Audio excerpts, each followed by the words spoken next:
May the words of my mouth and the meditations of all of our hearts be acceptable to you, O Lord, our strength and our Redeemer.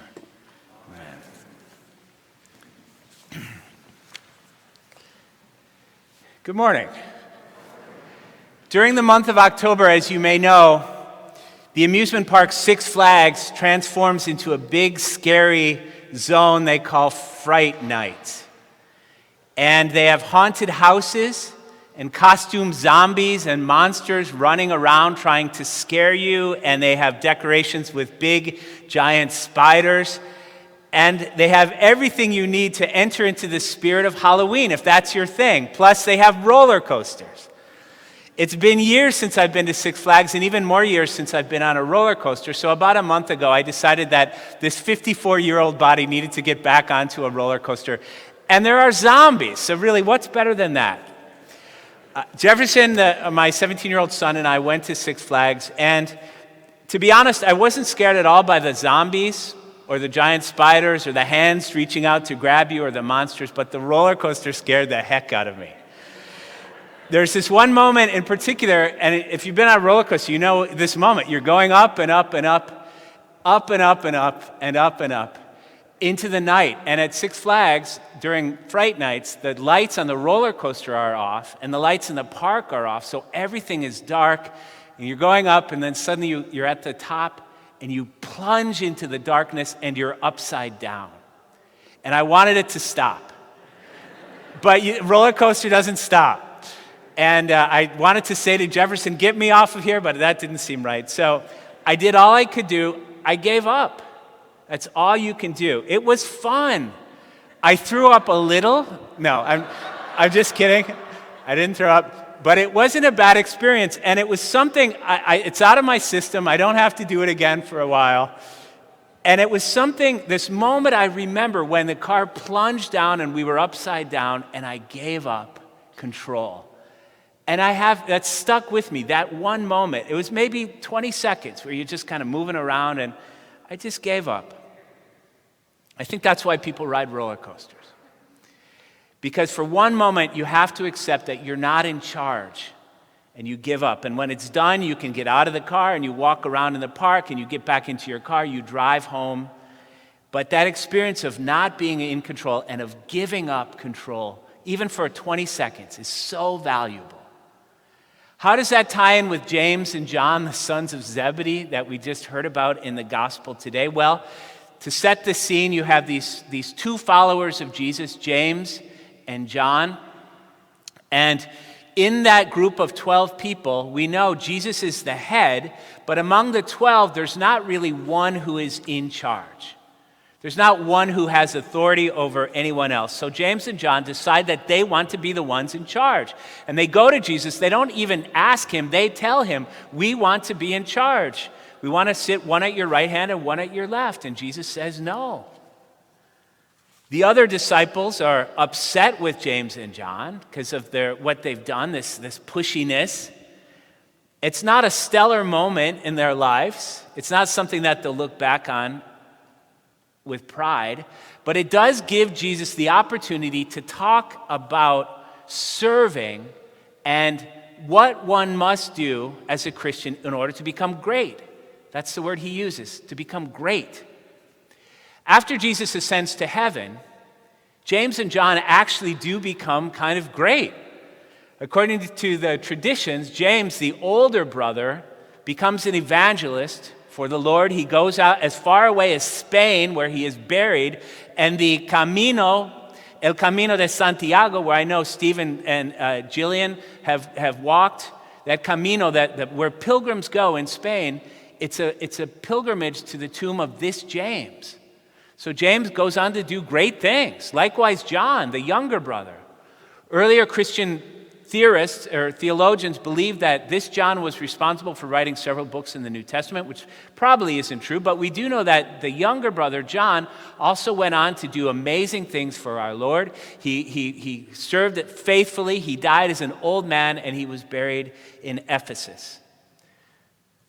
So these brothers do become great, but what we see this morning is them on the way to greatness, on the path to being great, in the process of formation, where we all are. And it's a wonderful lesson they learn. And what is the lesson in particular that they have to learn about greatness? Well, I think it's something we all need to learn, having to do with giving up.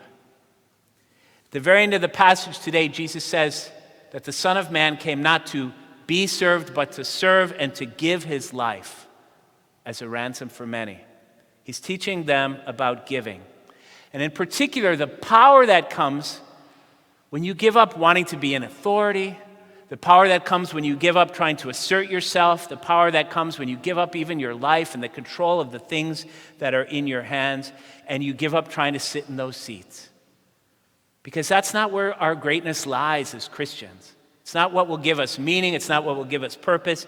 Our formation as Christians it lies in learning to give. We must learn to give. James and John, by all measures of Christian faith, do become great, but they have to learn how to give.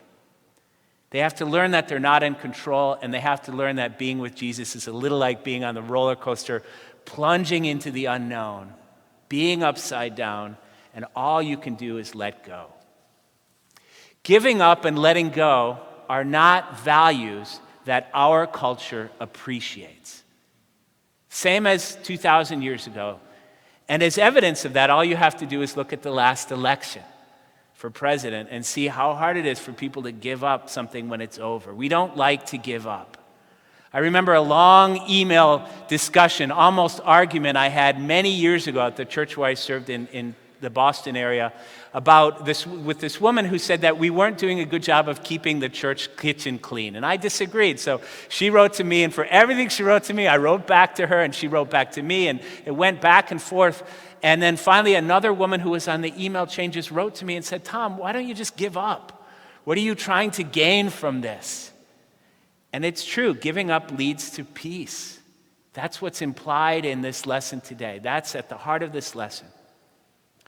We can learn to give up, just like James and John. It just takes practice. And the more we practice giving up, the easier it becomes. And the more we practice giving up, the more we see that what Jesus says is true. There's greatness there. And so we can practice giving up in a variety of different ways. We can purchase tickets in Agawam for Six Flags to ride that roller coaster enough so that we eventually learn to give up again and again. Or we can pledge. This is a sermon about stewardship. I've gotten halfway through, and maybe you didn't even figure that out. But this is a sermon about stewardship and about why we pledge. And during this month of October, we're talking about why we give to the church. But today, I don't want to talk about why we give to the church, because we all know why we give to the church: to keep the lights on, to keep our ministries active, to be present in this city and in this state and in the world, to provide wonderful ministries to all sorts of people. We know why we give to the church, but sometimes I wonder if we know why we give to God. What does pledging and giving up have to do with our giving our money to God? Well, the spirituality of pledging is this: you are giving away control over something that is important to you, something you would probably hold on to. And you're doing it as a way of reminding yourself and saying to God, I don't manage this. I can't manage this. You are not in the seat of power. You did not make the money appear. Yes, you might have worked, but all the things that led up to you working for the money, all the conditions that made that possible, all the blessings and the bounty point to this greater and more powerful force which we as Christians know we are beholding to, who is God. And that God has made all of these things happen, and God's bounty and God's grace are responsible for all we have. And giving these things to God, our time, our talent, and our treasure, is like saying, I am not going to even try to be in charge of this portion of my life, but I'm going to let you take it. I'm going to let you handle some of my life. And I can sit back and let the ride plunge me into the darkness and go upside down without trying to control it. Even if it's a small amount of money that we pledge, it's not just giving a symbolic gesture to God, but it is the practical experience of giving something of value. And it puts us in the same place as James and John, the sons of Zebedee, who have to give up the seats of power. We are no different from them. Like them, we need to be trained to be great. And stewardship is training. I think of stewardship as training. It takes that which our culture is so focused on, and what is our culture more focused on than money? It takes that which we are so focused on, and it teaches us not even to imagine that we are in control of it. One time I heard a story about a man who was at church, and when the collection plate was passed right in front of him, he reached into his wallet and he put a $50 bill thinking it was a $5 bill. And he didn't realize it was a 50 until he watched it disappear. And he thought to himself, well, now how am I going to get that back?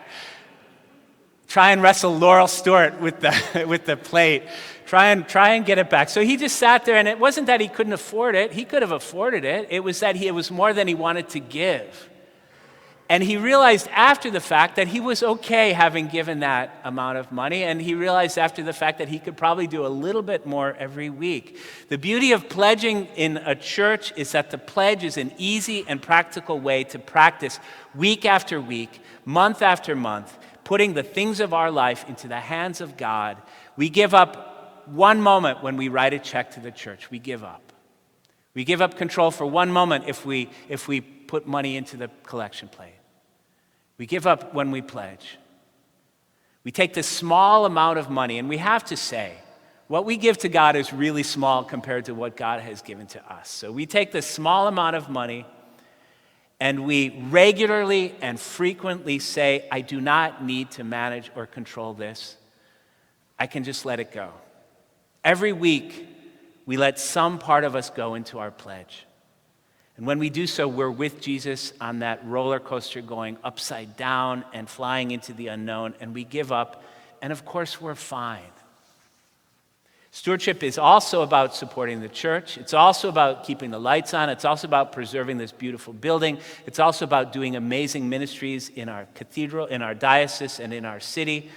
It's about giving thanks for the many blessings we've received. But today I really want us to think about how your pledge is what you give to God is part of the same lesson that James and John learned on their way to becoming great. That we do not need to imagine we are in control of these things, and that we can practice giving them up. You know, Fright Night at Six Flags is going on until the end of the month. And I'm sure you can still buy tickets. But isn't it so much easier to pledge? Amen. I invite you to stand as you are able, and we'll continue as we reaffirm our faith following the nice